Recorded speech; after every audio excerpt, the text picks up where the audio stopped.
when I used to live in LA, Yeah. there was a Krispy Kreme down the street, like it was on the way home. Yeah. And if I drive by, if that fucking the hot light was on, I'm like, I'm pulling in. Yeah. I'm getting a hot one. So much better than warmed up. It's so much better. Like when they come right out, and the glazed ones that are coming right out hot, they just dissolve in your mouth. Right there. Oh. And good for you. Oh yeah, it's better than vitamins. Look at that. It cures diabetes. You have all dough, and you're like, let's put some with sugar in it. Like, let's put sugar on top. Let's fully overwhelm your system. I remember I would eat them, then I'd go back to my house and I'd go, what's wrong with you? Why did you do this? What the fuck is wrong with you? We've all been there. You fucking idiot. idiot. What the fuck's wrong with you? You feel so bad. Because I would eat like a half a dozen too. I'd eat like 6 donuts. I'd get I always buy like a box, and I'd eat half the box. I'd buy like a box of a dozen, and I'd buy like chocolate cream filled and all the different ones, and I'd eat like 6 of them in my car on my way home. And then I'd get home and I'm like, just poison. An adult has learned nothing about his body. 39 years old, sitting on the couch. When you have that after 23 years old, you're like, when you're hurting, you're like, I just have to let this pass. I have to do just like for an hour. You're like, what a fucking loser. You're a fucking loser, yeah. You ate yourself into feeling bad. I do that all the time. Drinking, I get. Sneaks up on you. I eat, if I go to New York, every time I go to New York, I eat myself into a coma. I eat myself way too fat. I get hurting, like where my stomach's stretched out so much it hurts. Because I've got so much food in there, I really can't fit any more food. And I look pregnant. My stomach sticks out. You got burnt belly. Oh, it looks so awful. And it's all swollen and bloated because it's all the pasta and bread. It's all the water and the wine. It's making it expand. Can't even think straight. Your body's like, bring everything into the stomach right now. Yeah. You have like if I had to pass a spelling bee, I'm fucked. My IQ dips by like 40 points. Yeah, it's terrible. I'm a glutton too. I have a real problem with like volume. When I start eating, I'm like a dog. I just keep eating. I just can't stop. Like I'm good at not eating. Like I can not eat for like 12, 16 hours. But when I sit down for a meal, or when I'm ordering, I think it comes from being poor when I was a kid too.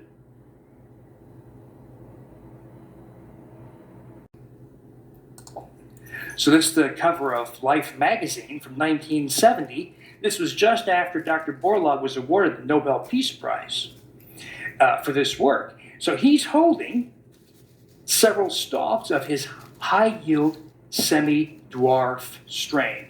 Notice that you can't judge this from where he's holding his hands, but notice that the stalks, that is the shaft, is very thick. Notice that the seed heads are really big and the seed head itself is very large.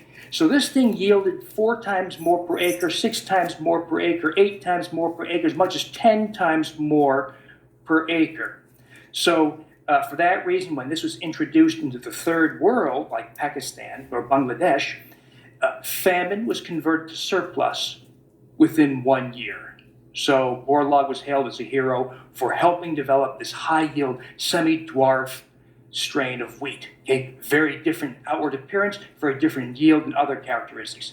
Doesn't end there. Oh, by the way, this is my stepson. He was 13 at the time, so this is about 5 miles from my house. I'm in Wisconsin, and it's everywhere. So it's not as if this is only grown in one place. This stuff has essentially taken over the world's wheat supply because it was so incredibly prolific. That is, if you're a farmer and you're getting, let's say, 8 bushels per acre, and your next door neighbor is using this other strain of wheat from seed he purchased, and he's getting 85 bushels per acre, how can you compete? So in a competitive world, you adopt this high-yield strain. So the world has essentially lost the older forms of wheat and have adopted this high-yield semi-dwarf strain of wheat. And this is the field just a few miles from my house. So, this went on farther. This is an example of something that's sold widely and grown widely in about 1 million acres now in the Pacific Northwest, called Clearfield wheat. Let me tell you what Clearfield wheat is. It is a semi-dwarf strain of wheat, so it is just like the stuff that Borlaug came up with, but they did some things to it. They expose the seeds and embryos to a chemical called sodium azide, which is an industrial toxin. Let me tell you about sodium azide. There have been instances of accidental human ingestion, and the poisoning control people say if you witness an accidental ingestion, don't offer that person CPR. In effect, let them die. Because if you offer them CPR, you're going to die too. And if the victim vomits, don't throw the vomit in the sink because it may explode. And that has actually happened. So you take this chemical, sodium azide, you expose wheat embryos or seeds to it, and you induce mutations. This is an ad from the BASF Corporation, that is the patent holder of Clearfield wheat. It is the product of enhanced traditional plant breeding methods. So what they've done here is they said, hey, our Clearfield, now grown on 1 million acres in the Pacific Northwest of the US, is not the product of that nasty genetic modification business. We only used enhanced traditional breeding methods. Okay? So this is the game. This is the game that agribusiness has been playing with you. That, wheat is not genetically modified. That's true. In the language of genetics, no gene splicing techniques were used to insert or remove a gene. Instead, these other techniques, like multiple crossings, back crossings, embryo rescue, chemical mutagenesis, that's what this is called, the purposeful induction of mutations using chemicals, gamma mutagenesis, high-dose X-ray mutagenesis. This is using gamma rays and X-ray to induce mutations. These are the techniques used that predate modern genetic modification. Very imprecise, crude, unpredictable techniques that are far worse than modern genetic modification. So I'm no defender of genetic modification, but the techniques of genetic modification are actually a substantial improvement over the techniques used to generate a lot of the older crops, including 40 years of wheat. Smart founders know something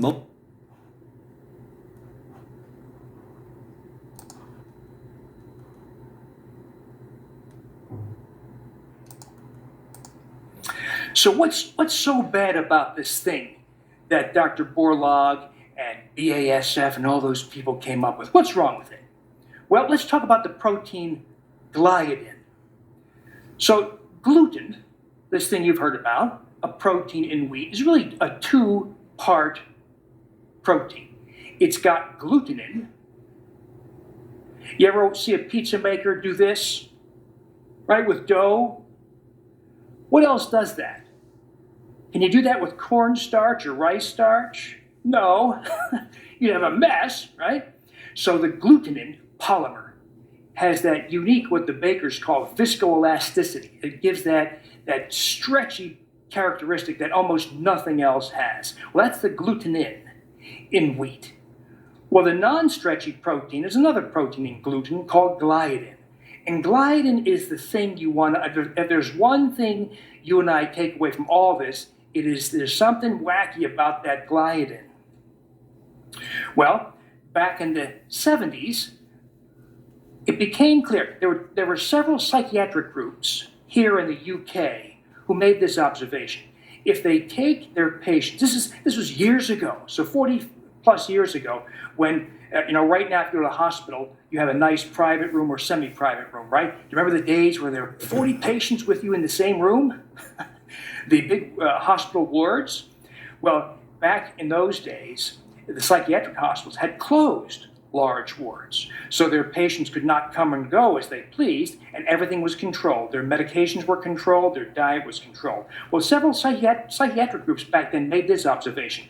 If they took all the wheat out of the diet of their schizophrenic patients, they got a bunch better.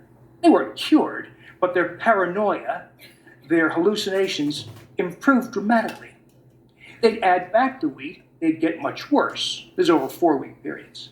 They would take the wheat away, they got better. Add it back, they get on again, off again, on again, off again. This was reproduced a number of times. So the people at the National Institutes of Health asked, why? What the heck is in bread or pretzels or cookies that causes schizophrenics to hallucinate? So this group, led by Dr. Christine Zedrew, boiled it down to the gliadin protein, that protein we're talking about. And this thing, upon digestion, enters your brain, and it acts as an opiate. It binds to the opiate receptors of the human brain. So the human brain is filled with so-called opiate receptors. That may not be the nature's intended effect, but that's how it plays out in real life. So if I take morphine, provides pain, relief from pain. If I take heroin, it makes me high, it makes me goofy, and I can't control my thoughts or my behavior. If I take wheat, or the gliadin protein, the breakdown opiates of wheat, I don't get high, I don't have pain relief, I only get appetite stimulation. Okay, so it binds mostly to the kappa receptor and others. I don't get those other effects, I just get appetite stimulation. So this is one of those opiate proteins from wheat. This is the A5 pentapeptide. This binds to the human brain. So this led, this observation that, for the most part, by the way, was not made much of. You didn't hear much talk about that in the 70s. Well, this led to a whole series of research where people asked, well, gee, if that's true, if wheat is an opiate, what if we give nice people opiate-blocking drugs? Not take away the wheat, doesn't make any money. Let's give them opiate-blocking drugs. So this is a small study where nice, normal people came into a laboratory and they were told, don't eat breakfast. We'll feed you lunch and dinner. Okay? So they come in, they skip breakfast, and they have lunch, and they're told, eat all you want. And if you look in that leftmost bar, that white bar, you'll see they took in about, those are calories, they took in about 1,000 calories. They waited several hours and then had dinner. And they're told, go ahead, eat all the dinner you want. And they ate about 800 calories. So about 1,800 calories. Well, these same nice people are brought back sometime later, some weeks later. This time, same deal, but this time they get an injection of a drug called naloxone. Anybody who works in an ER or a hospital has used Narcan, naloxone, to reverse unintentional overdose on morphine, for instance. It blocks the drug's effect within seconds. So it's an opiate-blocking drug. So you give these people an injection of Narcan or naloxone, and they're told, go ahead, have all the lunch you want. Well, this time they eat about 700 calories for lunch, and then for dinner, about 700 calories for lunch, or about 1,400 calories over the course of the day, or approximately 400 calories less after injection of an opiate-blocking drug. Okay?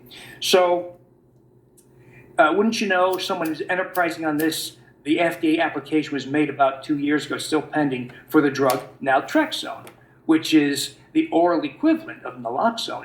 It's an opiate-blocking drug, and in the clinical trials, it reduces calorie intake by about 400 calories per day, and people lose about 26 pounds over the first 6 months. These are non-heroin addicted, non-morphine addicted. These are just normal, everyday people who have a weight problem, and they're brought in, they're given this drug, and they lose weight, even though they're not addicted to opiates, at least not the kind you take the drug form.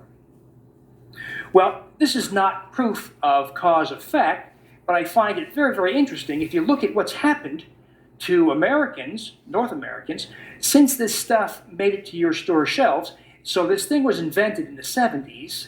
You saw Borlaug getting the Nobel Peace Prize in 1970, but it really didn't reach your store shelf till about 82 to 85 or so, okay? But by 1985, everything you bought came from bread, pasta, cookies, came from the high-yield semi-dwarf strain, okay, the spawn of Dr. Borlaug's work. So what happened to weight? Well, you know. Anybody watch the headlines know that starting in about the early to mid-'80s, we had an explosion in weight. You've been to Walmart, haven't you? Well, if I gain 40 pounds, 50 pounds, 70 pounds, what do I get? I get diabetes.